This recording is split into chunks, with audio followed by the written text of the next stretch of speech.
Dear students, exercise 1.3 chapter number 1. We already discussed question 1, 2, 3, 4 and 5 in last video. Now we'll start question number 6 to 9. So our exercise will be over. Question number 6 is a word problem.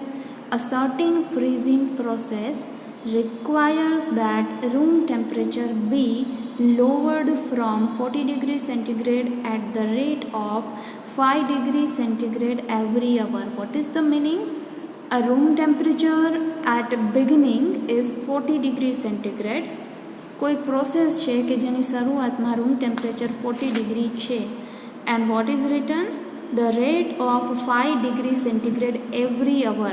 Temperature be lowered. Lowered means temperature ઘટે છે. It is being reducing by 5 degree centigrade per every hour. એટલે કે દર કલાકે 5 degree centigrade temperature ઘટતું જાય છે. This is meaning. Now what we have to find? What will be the room temperature 10 hours after the process begins? Process start થાય ત્યારથી 10 hours પછી આફ્ટર 10 hours 10 hours પછી રૂમનું ટેમ્પરેચર કેટલું હશે એ આપણે ફાઇન્ડ કરવાનું છે. Okay, so see here room temperature at beginning is 40 degree centigrade. સ્ટાર્ટિંગમાં ટેમ્પરેચર 40 ડિગ્રી છે. Rate of change per hour એટલે કે દર કલાકે 5 ડિગ્રી સેન્ટીગ્રેડનો ઘટાડો થાય છે. એટલે મેં માઇનસ કરેલું છે. તમે ન કરો તો ચાલે, આની કોઈ જરૂર નથી, બરાબર? અધરવાઇઝ તમારે મિસ્ટેક પણ થશે. રેટ ઓફ ચેન્જ છે 5 ડિગ્રી સેન્ટીગ્રેડ, મતલબ દર કલાકે 5 ડિગ્રીનો ઘટાડો થાય છે ટેમ્પરેચરમાં. Okay, so what we have to find after 10 hours what will be the room temperature. 10 કલાક પછી રૂમનું ટેમ્પરેચર શું હોય? તો પહેલાં આપણે વિચારીએ 40 ડિગ્રી છે, 1 કલાક પછી temperature will be 35 degree, 5 degree ઘટી જશે, so it will B 35. After 2 hours it will be 30, 3 hours it will be 25, after 4 hours it will be 20. તો આવું તમારે દર કલાકે કેલ્ક્યુલેટ ન કરવું પડે. એના માટે શોર્ટકટ મેથડ આપેલી છે. Room temperature after 10 hours equals to 40 degree initial temperature minus 5 degree. આપણે કેટલી વાર રિડ્યુસ કરવું પડશે? 10 times we have to reduce, because after 10 hours per every hour 5 degree is reducing. So total 5 we have to reduce 10 times. During this 10 hours આપણે 10 times 5 degree સેન્ટીગ્રેડને આમાંથી reduce કરવી પડશે. તો એક સાથે કરી નાખીએ, right? So 40 degree minus 10 times 5 degree reduction. So 10 5 are 50, 40 minus 50 કરશો તો આન્સર આવે છે minus 10 degree centigrade. So whatever experiment is going on, એ એક્સપેરિમેન્ટ જ્યારે પૂરો થશે ત્યારે રૂમનું ટેમ્પરેચર કેટલું હશે? After 10 hours it will be minus 10 degree centigrade. Okay, so question over. Next question, question number 7. In a class test containing 10 questions, 5 marks are awarded for every correct answer and minus 2 marks are awarded for every incorrect answer. 0 for not attempted. And what is written? Number of questions 10. ટેસ્ટની અંદર total 10 question છે. For every correct answer 5 marks are awarded. મતલબ જો answer સાચો પડે તો 5 marks. For incorrect answer -2 marks. જો ક્વેશ્ચનનો આન્સર ખોટો પડે તો -2 માર્ક્સ, એટલે કે 2 માર્ક્સ કાપી લેવાના. And four not attempted 0 marks, મતલબ જો તમે ક્વેશ્ચન અટેમ્પ્ટ જ ન કરો, ટ્રાય જ ન કરો, દેન 0 mark. Okay, what we have to do? 3 questions are given. First one Mohan, second is Reshma, third is Hina. 3 students are given. What about Mohan? Mohan gets 4 correct and 6 incorrect answer. તો મોહન છે એ 4 answers correct આપે છે અને 6 incorrect આપે છે. સો 4 into the score of correct answer plus 6 into the score of incorrect answer. Okay, 4 into correct answer માટે 5 marks છે અને ઇનકરેક્ટ માટે 2, so 6 into -2, 4 into 5.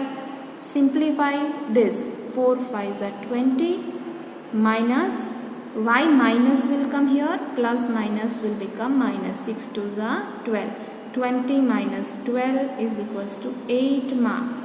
So Mohan will get 8 marks. Second is about Reshma.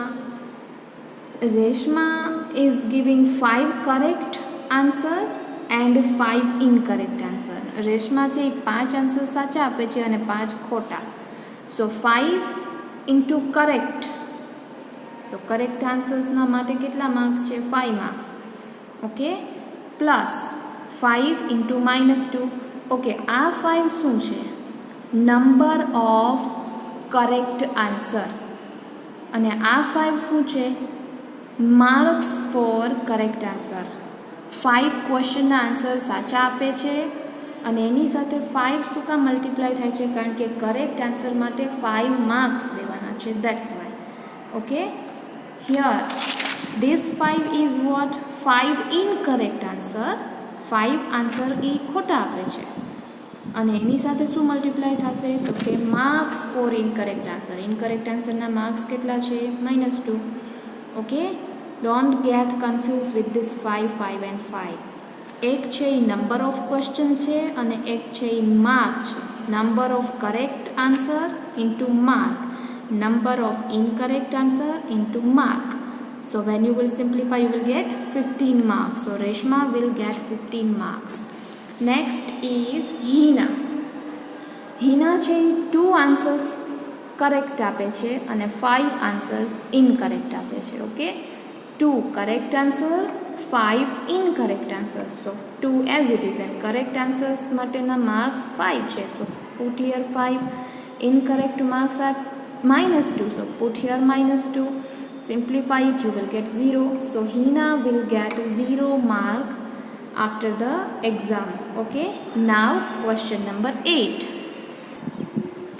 A cement company earns a profit of ₹8 per bag of white cement sold and a loss of ₹5 per bag of grey cement sold. White cement માટે 8 રૂપીઝનો profit છે ને એક bag cell કરશે તો એને 8 રૂપીઝનો profit white cement ઉપર થાય છે અને લોસ 5 રૂપીઝનો જાય છે ગ્રે સિમેન્ટની બેગ માટે. If the company will sell 1 bag of grey cement, it will get loss of 5 rupees. Clear? Now what is the question? If the company sells 3000 bags of white cement and 5000 bags of grey cement in a month, what is the profit or loss? બરાબર, company છે white સિમેન્ટની કેટલી bags વેચે છે? 3000. What is the number of grey cements it sold? 5000. Grey cements to ke 5000 bags. Okay, so answer is here. Profit 8 rupees per bag of white cement. Loss ક્યારે જાય છે? Grey cement ઉપર 5 રૂપીઝનો. બરાબર, 3000 and 5000. 3000 છે એ શું છે? Number of white cement, number of bags of white cement. White સિમેન્ટની કેટલી થેલીઓ છે? 3000 bags. That will multiply with 8. Why? કારણ કે એક બેગ ઉપર 8 રૂપિયાનો એને પ્રોફિટ છે. તો એવી કેટલી બેગ વેચે છે? 3000. જો એક બેગ વેચે તો 8 રૂપીઝનો પ્રોફિટ. તો 3000 બેગ ઉપર પ્રોફિટ કેટલો થાય? તો 3000 ઇન્ટુ 8 મલ્ટીપ્લાય કરવું પડે એટલે ટોટલ પ્રોફિટ મળી જાય. એવી જ રીતે ગ્રે સિમેન્ટની કેટલી બેગ્સ છે? 5000 અને એના ઉપર એને લોસ જાય છે. લોસ છે એટલે માઇનસથી ઇન્ડિકેટ કરેલો છે. બરાબર, 5 રૂપીઝનો લોસ છે એટલે -5. પ્રોફિટ પોઝિટિવ, લોસ છે એ હંમેશા નેગેટિવ હોય. સો -5. So 5,000 into 5 you will get 25,000. 3,000 into 8 we will get 24,000. અહીંયા માઇનસ થઈ જશે કારણ કે plus minus minus. So answer is negative -1,000. આ માઇનસ શું ઇન્ડિકેટ કરે છે? કંપનીને લોસ જશે. કેટલો?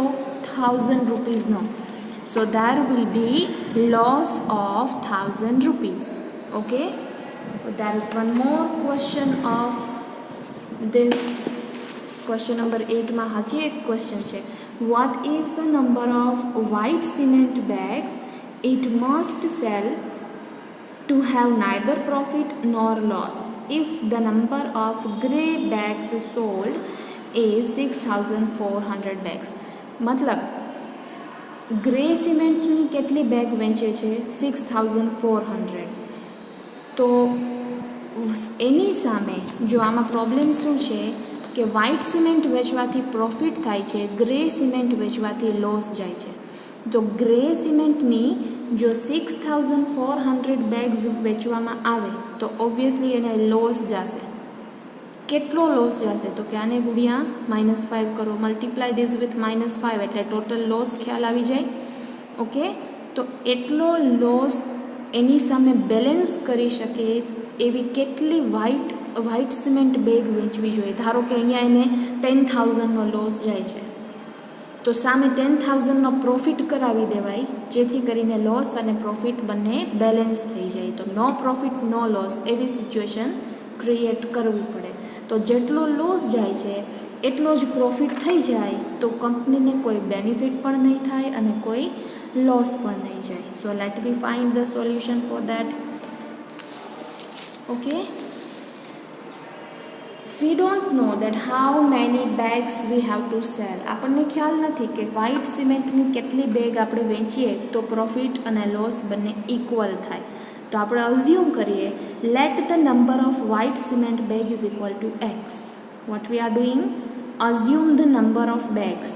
એક્સ જેટલી બેગ્સ આપણે સેલ કરીએ છીએ because right now we don't know the number of bags of white cement. Okay. તો વ્હાઇટ સિમેન્ટ માટે પ્રોફિટ છે number of bags into profit. So X into 8 plus number of bags for grey cement into loss. Grey cement માટે ક્વેશ્ચનમાં આપેલું છે 6,400 bags અને loss કેટલો છે? 5 રૂપીસનો એટલે -5. સિમ્પ્લિફાઈ ઇક્વલ ટુ 0 શું કામ થાય છે? કારણ કે નો profit no loss.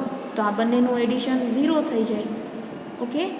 So 8 into x, that is 8x, minus, when you will multiply this with 5 you will get 32,000 equal to 0 as it is.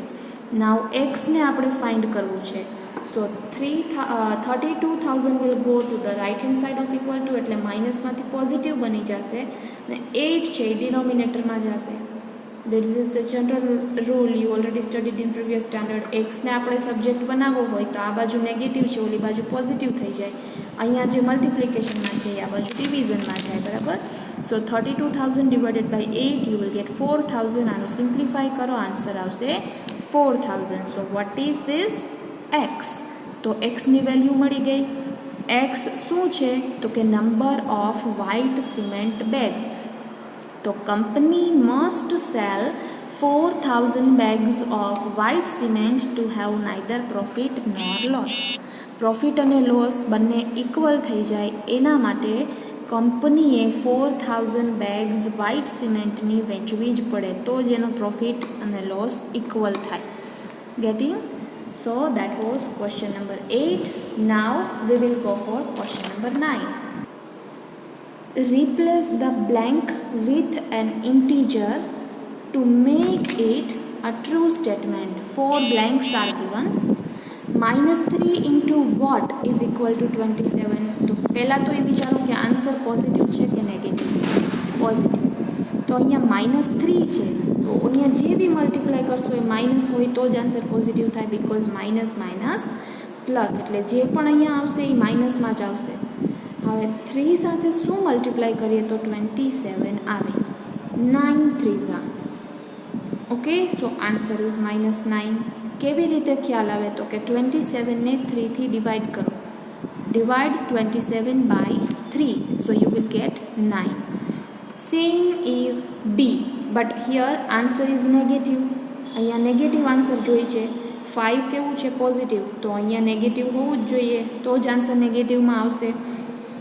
What we should multiply with 5? 5 sevens are 35. Okay. Here also minus 56. Answer negative છે. તો ક્વેશ્ચનમાં જુઓ, already 1 number is negative. એક negative number આપેલો જ છે, તો હવે જે અહીંયા નંબર આવશે એ પોઝિટિવ હોવો જોઈએ, તો જ આન્સર નેગેટિવ રહે. તો 8 sevens are 56. Here minus 12 and answer we want positive, so we have to multiply minus 11, then only we will get plus 132. So that's all about question number 9, and with this question exercise also over.